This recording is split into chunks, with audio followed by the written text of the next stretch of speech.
Three Wawa. I said two, three Wawa. Oh, I remember what Victor Laya calls, so three face, two face. Okay.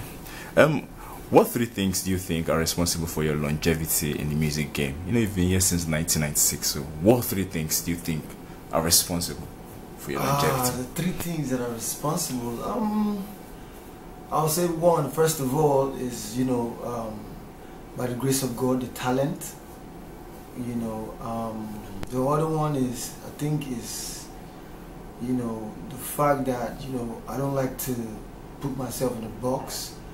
I like to do music that will appeal to a wide range of people. And then I'll say my fans. Yeah, the people that support Two Face. Okay.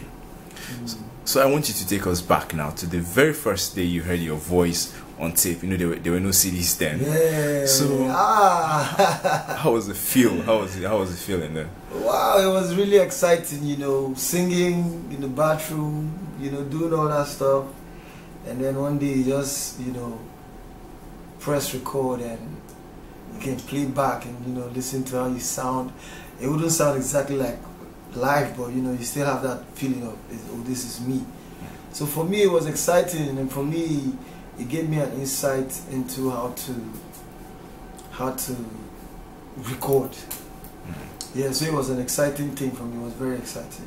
Okay, and now you have come from the R&B era to the Afrobeat era, and you're still number one. So how do you adapt? How do you adapt to trend? Okay, like I said, I don't like to put myself in a box. At the same time, I always like to be in touch with the trend, with the now. You know what I'm saying? So I always try to be in touch with the past, the present, and the future. I always try to be in all these three worlds at the same time. You put the past, you put the future. So I did two worlds with that. So now Two Face for me with that. So I'd like to do all of them at the same time. In terms of saying stay number one, I like to say I'm doing what I do, and I don't see myself in a competition with anybody. So I necessarily don't like to be placed under that number one category. I just like to be referred to as, how do you do what you do? Yeah, But really, I want to know how you do what you do, because like, keeping in touch with trends. When it comes to, there are some things that some young people do now, like 20 years, 19 years, that I can't do. Yeah. But now, you said okay, you don't like to compete with them, but seriously, you're like competing with them, and you beat them, you still beat them at their game, So. Okay, let me sound like this for a minute. There's so many things that many of these young cats do now that are done way back, way before. So it's not really new to me. So I just have to go back to my archives and just dust something out and say, oh, hey, listen to this and listen to this. This is what I was doing then. So for me, I've done so many things so I hear so many similarities in what I've done in the past in what is happening now. So I guess and you're still gonna hear so many things that will still come that I've done before. Because I like to do stuff that wouldn't die after a certain period. I want to do stuff that would live forever, like something that you hear 20 years from now, you still be like, wow, okay, this is nice. Not something that's just for the season. I believe you.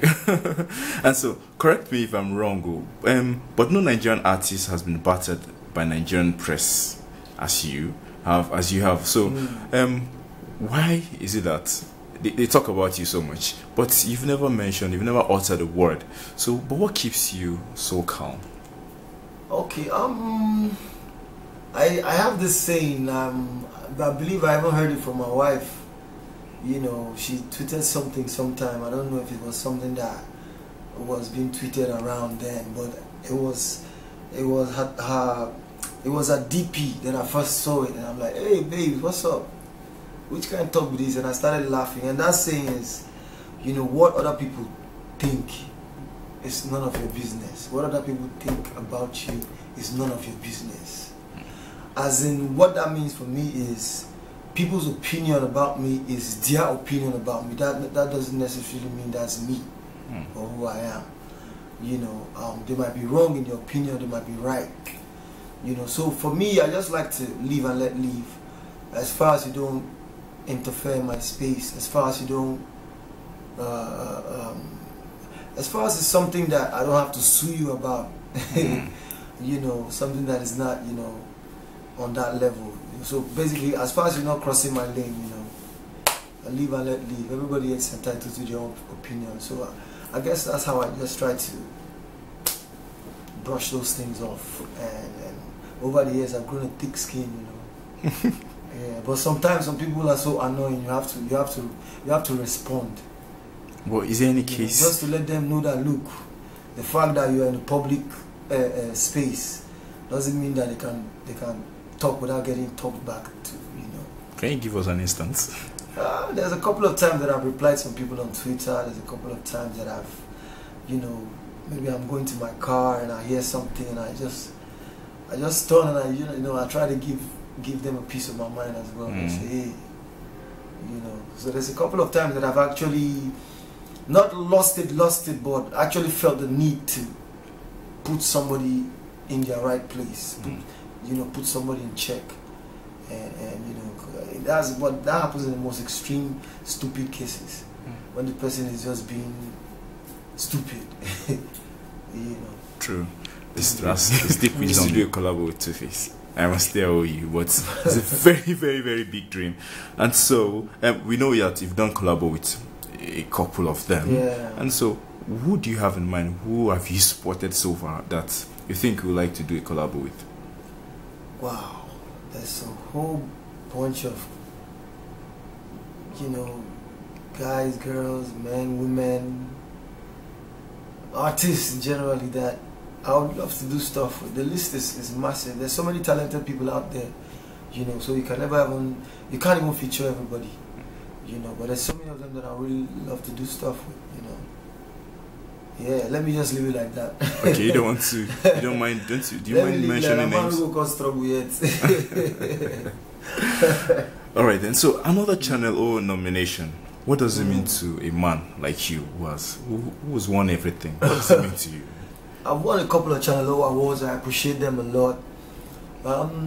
Another one means that, you know, over the last year, I've been relevant. I've still been out there, you know, and Channel O, as you know, Channel O and the fans have recognized that fact, and they've decided to nominate me, you know. And for me, being nominated alone is winning, you know. So if I win, it's extra. If I don't, I'm still grateful.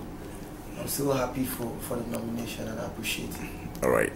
And you know, you've been in the game when Channel O was the only channel back then. Yeah. No bloggers, no Trace, no Hip TV, no Sound City. So now, do you sometimes feel like a grandpa in the industry? Yeah, I'm beginning to feel like that, but you know, like somebody like me, I've always had like when I was younger, I had an elderly person's mind in a young boy's body. Now that I'm growing older, I have a young boy's mind in in an older person's body. So for me, I like to keep my mind youthful. I like to keep myself youthful. I like to, you know, maintain that free spirit persona. I still like to be, you know, that guy that you can just step up to and say, hey, what's up, Baba, how you doing? How is the apple, you know? Without looking at it like you disrespecting me. Instead of saying, Baba, good afternoon. You know, some people take that really personal in Africa, not just in Nigeria. True. They take it personal, but for me, man, I look at it like, you know, no matter your age, you can step up to me and say, Baba, how you doing? How is the apple? You know, and I take it like, yeah, you're saying hi, you're saying what's up. And that's it for me. So I feel, you know, I know that, you know, I'm older than a whole lot of some of these young cats that are coming up, you know, but it don't change nothing about me, man. It don't change nothing about me. Goal number one. make Cameroon go, they believe, say that all we will see. All right then, so we know for Cameroon they score so trouble with this.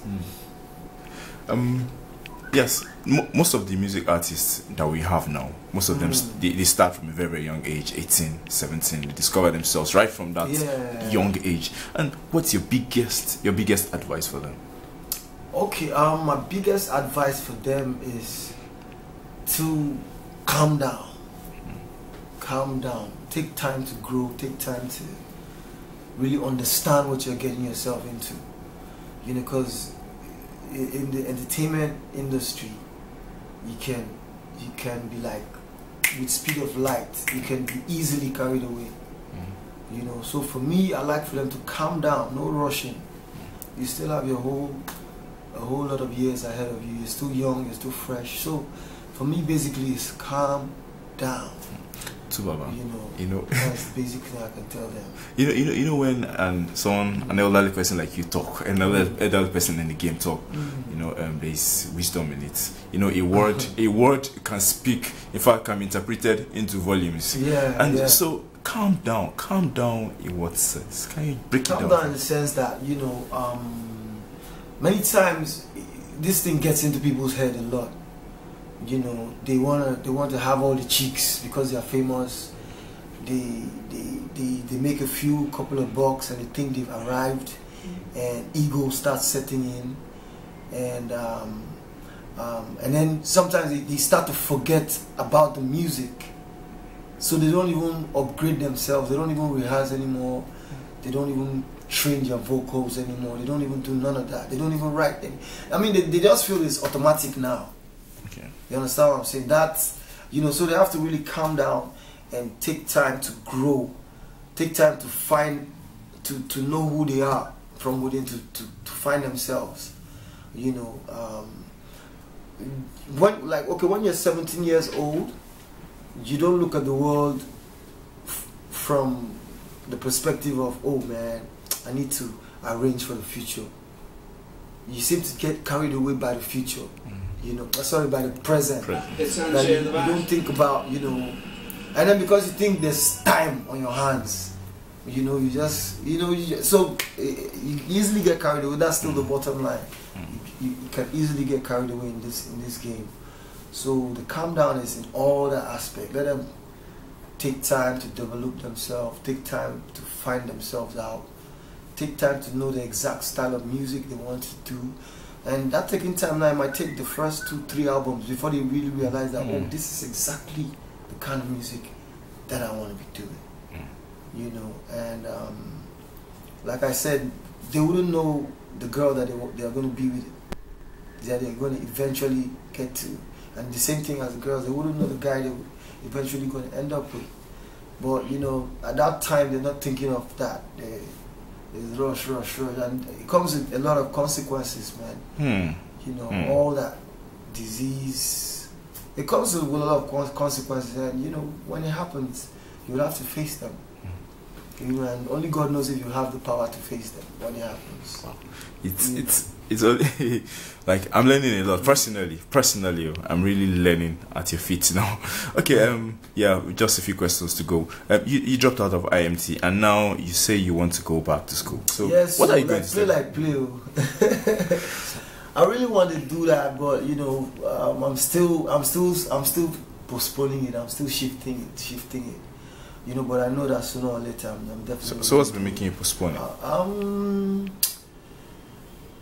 Let me see. I don't even have a good reason. I wanted to say it's time, but you know, I can create the time for it. You know, but for now I'm still just chilling. I really want to know exactly what I want to do, because I haven't really decided on exactly what I want to go and study. I think, but eventually I'm looking towards entertainment law. So. Oh. Yeah. Fantastic. 1 minute, please.